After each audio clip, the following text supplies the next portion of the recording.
ali Mr. Abdul Lapkeni amene amagwira ntchito ku nduna ona za ubale wa dziko limaiko akunja amenewo anali achikhulupiriro cha Isilamu.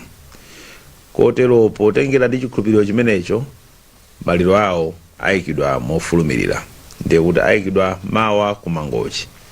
Koma ulemu onse umene a president alamula kuti komiti imene yayikhazikitsa igwire ntchito ndi kupereka ulemu kwa anthu onsewo amene atisiya nawonso alandira ulemu omwewo. Apo sindikutanthauza ulemu okhala maliro aboma monga mmene akhalire a vice president. Tipitiliza kumapereka mauthenga pafupipafupi kuti Amalawi akhala akutsatira za chonse chimene chikuchitika. Koma padakali pano ndifotokozere mayina amene ndinafotokozanso mchingerezi muja anduna zimene zili mu komiti imene yakhazikitsidwa kuti iyendetse mwambo onsewo. Anduna ataita simvalo ndi wapa mpando wa komiti.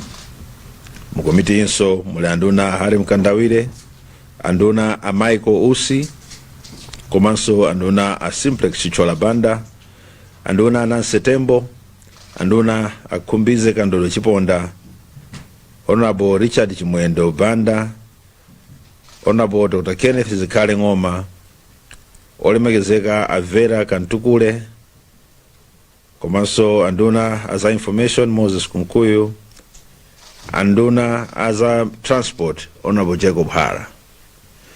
Mu komiti imeneyi chakomeranso a president kuti mukhalenso mlembi wamkulu wa chipani cha UTM Mai Patricia Kaliati, komanso mlembi wamkulu wa chipani cha Malawi Congress Party amene wandi olemekezeka Eisenhower Mkaka.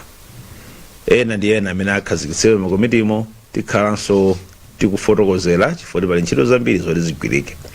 Ndifotokoze kuti komiti ya technical imene iliyo yaunikira zina ndi zina zimene zayambika kale, komiti imeneyo yayamba kale kugwira ntchito yake.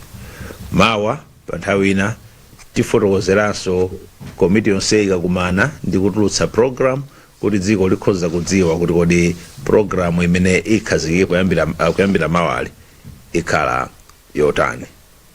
Titokoze kwa Malawi tonse chifukwa choyima limodzi pa nthawi imene tili muvuto lotere, komanso tipemphe kuti nthawi ndi nthawi tikhale tikubwera kumafotokozera.